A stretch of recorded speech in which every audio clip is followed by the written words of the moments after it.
Hello guys, welcome to my channel. ঘুরতে ফিরতে আমি পেয়েও চলে এসেছি আজকে তোমাদের জন্য নানাদার দেন আবার একটা ধামাকা ব্লগ নিয়ে। কোথায় এসেছি আমি? ও দেখে আশা করি বুঝতে পারছো না? হ্যাঁ, বুঝতে পারছো, হাওড়া মেট্রো, হাওড়া প্ল্যাটফর্মের পাশে। আজকে হাওড়া মেট্রো করে যাব এসপ্ল্যানেডে, তোমাদের সাথে ওই যে গঙ্গার নিচে দিয়ে যাওয়ার যে এক্সপিরিয়েন্সটা সেটা একদম শেয়ার করব। আর হাওড়া মেট্রোতে যাওয়ার সময় এটা কি হলো আমার সাথে, মেট্রোটা যাওয়ার যে ভিডিওটা আমি ভেবেছিলাম তোমাদের সাথে শেয়ার করবো সেটাকে কমপ্লিট করতে পেরেছি, সব কিছুই কিন্তু দেখতে হবে। তোমরা ব্লগের সাথে থাকো। আমি এসকেলেটারে যাইনি কারণ প্রচণ্ড ভয় লাগছিল, সিঁড়িটাই ইউজ করেছি।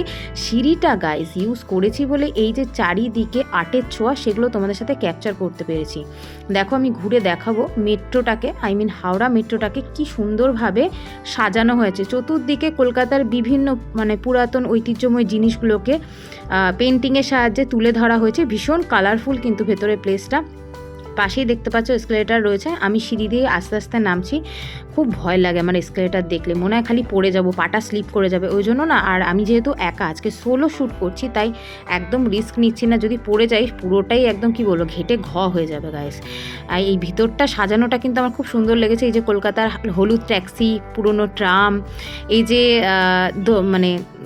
হাতে টানা রিক্সা, তার সঙ্গে হচ্ছে দশমীর ধুনুচি নাচ, সব কিছু যেন ওই পেন্টিংগুলোতে ধরেছে আর কি। যিনি কাজ করেছেন পেন্টিংগুলোতে সেই আর্টের ছোঁয়াগুলো পাওয়া গেছে। এইবার আমি ভেতরে যাচ্ছি, ভেতরে যাব, টিকিট কাটবো এবং ডেস্টিনেশন হচ্ছে এসপ্ল্যানেড। এবং সেখানে গিয়ে কী হবে সবটাই তোমাদের সাথে শেয়ার করব। কিন্তু একটা কেস হয়, ভেতরে যখনই যাই তখনই পুলিশ সিটি মারে। আমি না প্রথমে বুঝতে পারিনি বিষয়টা কি হলো, তারপরে বুঝলাম ভেতরে কিন্তু ভিডিও করার অ্যালাউ নেই এখন আর। হাওড়ার মেট্রোর ভেতরে শ্যুট করতে দিচ্ছে না, শ্যুট করাটা অ্যালাউ নেই। কারণ শুনলাম অনেক রকম নেগেটিভিটি হয়েছে, অনেকে নাকি ভিডিও করতে গিয়ে অনেক ভুলভাল অনেক কিছু কমেন্ট করেছে, যার জন্য স্ট্রিক্টলি এখন হাওড়া মেট্রোর ভেতরে ভিডিও করতে দিচ্ছে না। ঠিক আছে, আমি যেটুকু করেছি সেটুকু লুকিয়ে চুরিয়ে করেছি। এই যে শটটা নিচ্ছি এটা পুরো মেট্রোর ভেতরে নিচ্ছি, দেখে আশা করি বুঝতে পারছো। আমার সাথে আরেকজনও শ্যুট করছিল, তো তার সাথেও কথা বলছিলাম এখানে আমার পেছনে যে দাঁড়িয়ে আছে। তো অনেকক্ষণ ধরে ওয়েট করছিলাম, ওই যে ব্লু আলোটা জ্বলবে ওটা তোমাদের সাথে শেয়ার নেব। আর সকলকে জানিয়ে রাখি, যারা হাওড়ার মেট্রো শ্যুট করতে যাচ্ছ একদম কিন্তু পুলিশের চোখে পড়ে গেলে কিন্তু গাইস সর্বনাশ হয়ে যাবে। কেউ কিন্তু তোমাদের শ্যুট করতে দেবে না, ক্যামেরা সব নিয়ে নেবে, জমা করে নেবে। আমি বহু কষ্টে তোমাদের ভেতরটা দেখানোর জন্য এই যে ব্লু কালারের লাইটটা জ্বললো। আর আমি ক্যামেরাটা ঘোরাতে পারিনি কারণ ভিতরে বিভৎস ভিড় ছিল। আমি যে বাইরেটাও তোমাদের সাথে টোটালি শেয়ার করব সেটাও করে উঠতে পারিনি।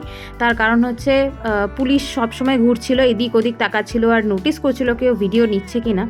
তো এই হচ্ছে হাওড়া, এই যে গঙ্গার নিচে দিয়ে যাওয়ার যে অভিজ্ঞতাটা, এই হচ্ছে সেই মুহূর্তটা যেটা আমি তোমাদের সাথে শেয়ার করলাম। ভিডিওটা খুবই ছোট, যদি ভালো লাগে অবশ্যই লাইক করো, শেয়ার করো। আর ঘুরতে ফিরতে পিউ চ্যানেলটাকে কিন্তু লাইক শেয়ার সাবস্ক্রাইব করতে ভুলো না। ভেতরে ভিড়টাও তোমাদের সাথে চেষ্টা করছি একবার শেয়ার করে দেওয়ার, জাস্ট দেখে নাও। আমি পেছনের জন্য একজনের সেও বললো একটু শর্টটা দিয়ে দিতে, শর্টটাতেই তারও ক্যাপচার করে দিলাম। ভেতরে ভিড়টা তোমাদেরকে একবার দেখিয়ে দেওয়ার চেষ্টা করছি। ওকে, সো গাইস মেট্রো থেকে নেমে সবাই কিন্তু ফটো ক্যাপচারে ব্যস্ত, যারা নতুন এসেছে এখানে। বাট ভিডিও কেউ নিচ্ছিল না কারণ আশেপাশে কিন্তু পুলিশ অবশ্যই থাকছে সবসময়। সবথেকে ইন্টারেস্টিং লেগেছে এই মেট্রোটা, সেটা হলো এই যে কাচের ওয়ালগুলো দেওয়ার। তার কারণ হচ্ছে আগে অনেকে মেট্রোতে নানা রকমের বিপদ ঘটাতো, সেটা কিন্তু এবারে ঘটানোর কোনো সুযোগ নেই। কাচের ওয়ালগুলো সবসময় কমপ্লিটলি বন্ধ থাকে, পুরো লকড থাকে। যখন মেট্রো আসবে, নিজের স্টপেজে দাঁড়াবে এবং ভেতর থেকে সে নিজের গেটটা ওপেন করবে, তবে এই কাচের ওয়ালটা কিন্তু খুলবে। দেখো মেট্রোর ভেতরটা বেশ ফাঁকা হয়ে গেছে। ভিডিওটা ভালো লাগলে একটা লাইক করে দিও, সাথে থেকে